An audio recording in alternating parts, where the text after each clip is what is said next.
So this is how I flush a water heater. You have to totally have it disconnected completely. You want to pull the anode rod out, which you can see that I have right here. So next you want to get like a block of wood or something to elevate the water heater slightly. And you want to get a dolly. I use this one because it's curved slightly and it holds the water heater really well. It's not flat, so the water heater doesn't want to roll off. Just put this foam on there to kind of protect the water heater from getting dinged or scratched. And then you put the water heater on like so. So that you have access to the pipe.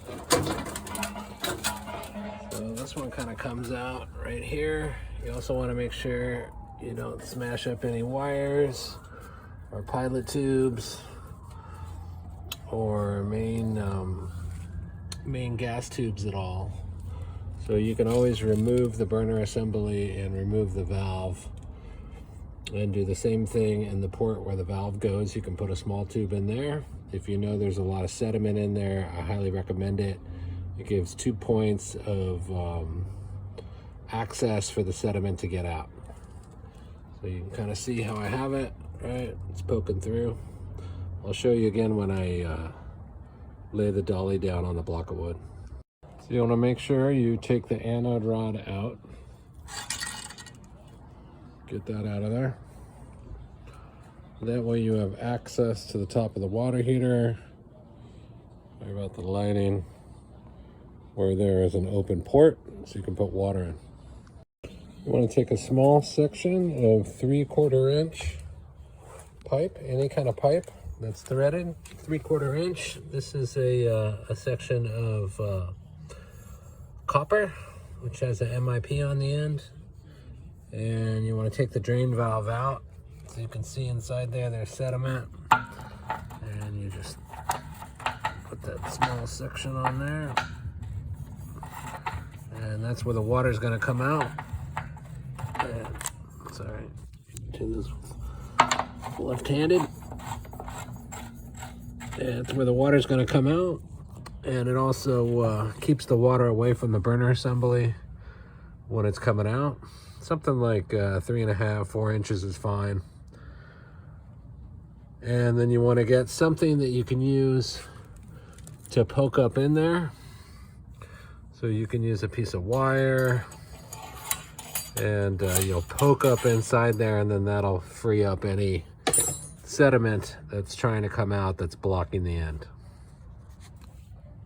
As I was saying, this is the most effective way I have found to flush a water heater. I've tried vacuuming it out. I've tried blowing it out with an air compressor. I've tried a bunch of different ways. I've tried vinegar to dissolve it. Tried a bunch of different things.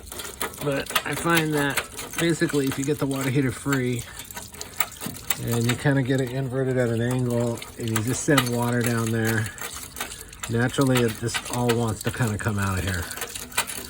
So you will reach a point where there's just too big of sections of sediment that are inside that need to be broken up. And so what I do is I use a metal rod. It's about a half inch by a half inch. It's like a steel tube. It's about 6 feet long, and it slides down inside there. And I tilt the water heater on the dolly back towards this side. So I put it on its back, and then all the sediment ends up down in that corner, and then I just crush it up. It takes, I don't know, 5 minutes or something to just kind of smash it all up, and then flush it out again using this method. There's my little poker here.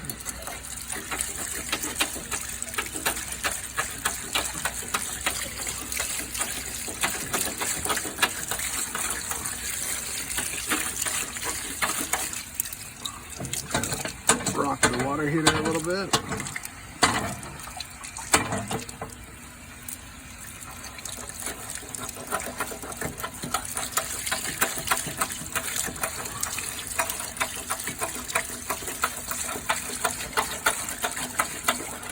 is the most effective way. Oh, perfect. You gotta watch out for that. It's the basic hose with an attachment. I've got it set to spray. I don't know what you would call that, but the water will be shooting down in sort of a directed stream towards the bottom of the water heater.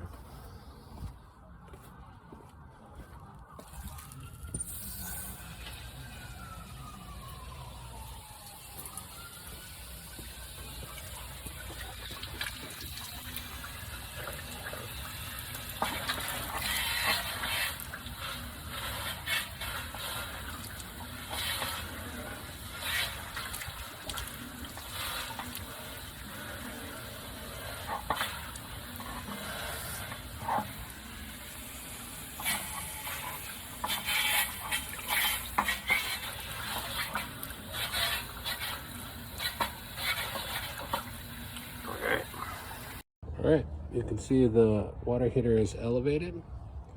All the water is heading down towards the bottom. And you can see that the tube is accessible. It's right here. So when I start putting water in, all the water is going to go to the bottom of the water heater, and then it's just going to start flowing out of there. It's already starting to come out a little bit on the ground. The valve, of course, is in my way. So if there's a lot of sediment in here, I want to test this water heater. As soon as I'm done flushing it, that's why I left the valve in. But I don't think there's too much sediment in here, and I should be able to get it all out in probably 1 or 2 cycles.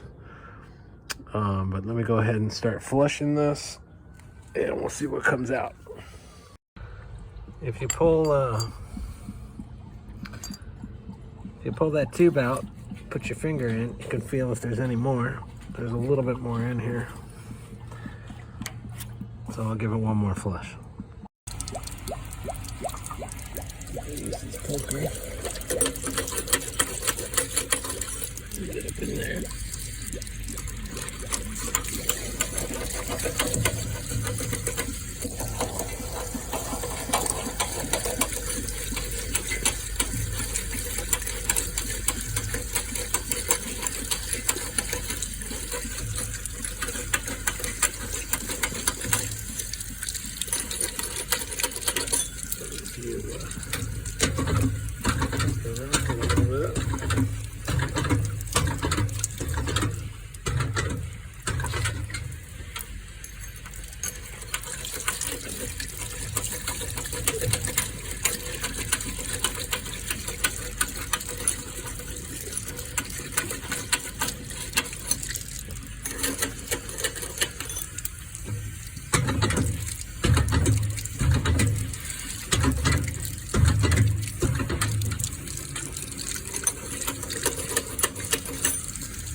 Basically, you just repeat this process. You can crush it a little bit more, flush it, and it gets just about all the sediment out of there.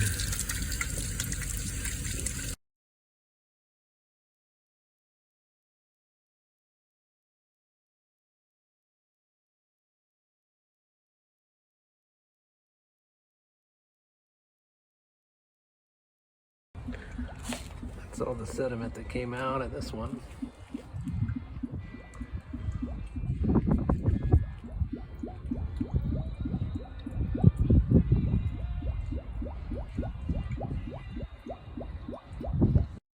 So this whole process took about a half an hour.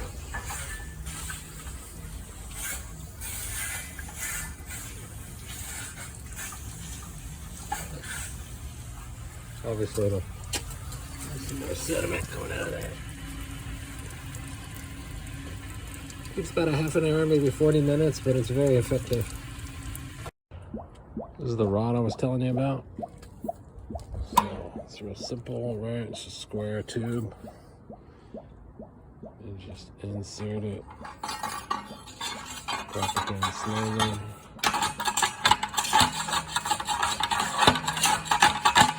Feel the sediment down there.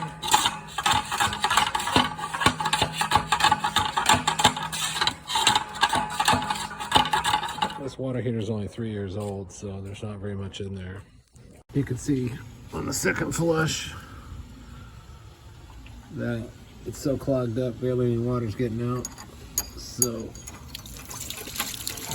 just kind of tap it.